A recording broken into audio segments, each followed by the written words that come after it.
Hello, চলে এলাম ছাদে। আর ছাদে প্রত্যেকটা টবেই কি সুন্দর ছোট্ট ছোট্ট চারা বেরিয়ে এসেছে। এগুলো কিন্তু মিষ্টি কুমড়ো গাছের চারা। আমি বেশ কিছুদিন আগেই, মোটামুটি 7-8 দিন আগেই কিন্তু কয়েকটা মিষ্টি কুমড়োর বীজ বুনে রেখেছিলাম প্রায় প্রত্যেকটা টবেই।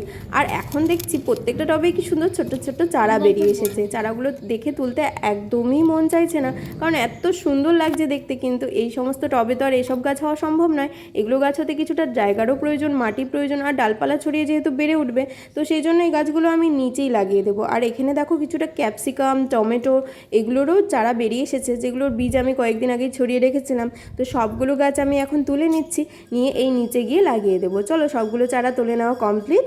এখন কিন্তু আমি চারাগুলো নিয়ে নিচে যাচ্ছি। আর আমার দিদি বাড়িতেও আমি কিছুটা চারা পাঠিয়ে দেবো, সেই জন্য আমি সেগুলোও তুলে রাখবো। কারণ আমার দিদি শাশুড়ি গাছ লাগাতে ভীষণ ভালোবাসেন, আর ওনার হাতে গাছও হয় খুবই ভালো।